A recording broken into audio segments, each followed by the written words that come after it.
बहुत समय पहले की बात है। पहाड़ों और घने जंगलों से घिरे एक छोटे से गांव में लोग बहुत ही साधारण जीवन जीते थे। उस गांव का नाम सूरजपुर था। वहां के लोग खेती करते थे, लकड़ी काटते थे और अपने परिवार के साथ शांतिपूर्ण जीवन बिताते थे।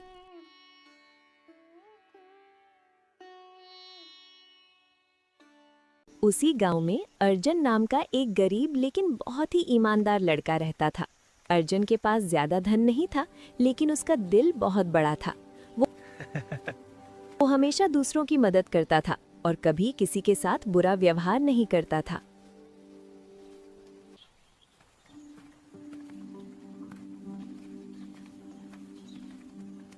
बेटा, जीवन में पैसा सब कुछ नहीं होता। अगर इंसान का दिल अच्छा हो तो भगवान हमेशा उसकी मदद करता। गांव के बाहर एक बहुत बड़ा और बहुत पुराना बरगद का पेड़ था। वो पेड़ इतना विशाल था कि उसकी शाखाएं दूर दूर तक फैली हुई थीं। उसकी जड़ों ने जमीन को ऐसे जकड़ रखा था जैसे कोई पुराना राजा अपने राज्य को संभाल कर बैठा हो। गांव के लोग उस पेड़ के बारे में अजीब अजीब बातें कहते थे। कुछ लोग कहते थे कि उस पेड़ में जादुई शक्तियां हैं। कुछ कहते थे कि वहां आत्माएं रहती हैं। इसी डर की वजह से कोई भी उस पेड़ के पास जाने की हिम्मत नहीं करता था। लेकिन अर्जुन इन बातों पर ज्यादा विश्वास नहीं करता था। एक दिन अर्जुन लकड़ी काटने जंगल की ओर गया। पूरे दिन मेहनत करने के बाद वो बहुत थक गया। उसे कहीं बैठने की जगह चाहिए थी। चलते चलते वो उसी पुराने बरगद के पेड़ के पास पहुंच गया। पेड़ की ठंडी छाया देखकर अर्जुन वहीं बैठ गया। हवा धीरे धीरे चल रही थी और पेड़ की पत्तियां हल्के हल्के हिल रही थी। काश मेरे पास भी थोड़ा सा धन होता, मैं अपनी माँ को खुश कर सकता। तभी अचानक उसे ऐसा लगा जैसे पेड़ की शाखाओं से कोई हल्की सी आवाज आ रही हो। पहले तो अर्जुन को लगा कि शायद ये उसका भ्रम है, लेकिन फिर आवाज आई, अर्जुन। अर्जुन घबरा गया। उसने चारों तरफ देखा, लेकिन वहां कोई नहीं था। डरो मत अर्जुन, मैं यहीं हूँ। अर्जुन आश्चर्य में पड़ गया। उसने धीरे से कहा, क्या तुम सच में मुझसे बात कर रहे हो? हाँ अर्जुन, मैं इस जंगल का रक्षक हूँ। मैं कई सालों से यहाँ खड़ा हूँ।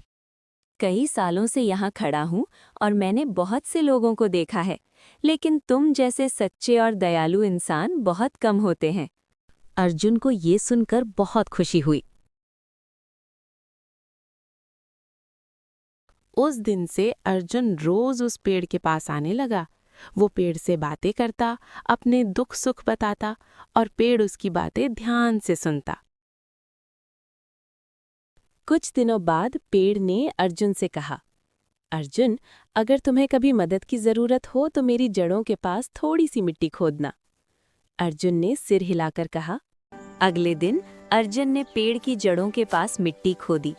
कुछ ही देर में उसे एक छोटा मिट्टी का घड़ा मिला। जब उसने घड़ा खोला तो उसके अंदर चमचमाते हुए सोने के सिक्के थे। अर्जुन बहुत खुश हुआ, लेकिन उसने केवल कुछ ही सिक्के लिए और बाकी वहीं छोड़ दिए। वो उन सिक्कों को लेकर घर गया और अपनी माँ के लिए खाना और जरूरी चीजें खरीद लाया। से कहाँ से मिलते हैं? अर्जुन ने सच्चाई से सब कुछ बता दिया। रघु के मन में लालच आ गया। उसने सोचा, अगर वह पेड़ सच में जादुई है तो मैं वहाँ से बहुत सारा खजाना ले सकता हूँ। उस रात रघु चुपके से जंगल में गया। वो सीधे उस बरगद के पेड़ के पास पहुंचा। ए जादुई पेड़, उसने जोर से कहा, मुझे बहुत सारा सोना चाहिए। रघु ने गुस्से में जमीन खोदनी शुरू कर दी। जैसे ही उसने गड्ढा खोदा, सच इंसान को अंधा बना देता है। अचानक गड्ढे से सैकड़ों मधुमक्खियां और चींटियां निकल आईं। वे रघु के पीछे पड़ गईं। रघु डरकर भागने लगा। वो भागता हुआ गांव की ओर चला गया और उसने कसम खाई कि वो कभी लालच नहीं करेगा। मैं कभी लालच नहीं करूंगा। अगले दिन अर्जुन फिर पेड़ के पास आया। पेड़ ने उससे कहा, अर्जुन, याद रखना, दुनिया में सबसे बड़ी ताकत ईमानदारी और मेहनत है। जो इंसान लालच करता है उसे कभी सच्ची खुशी नहीं मिलती। धन्यवाद पेड़।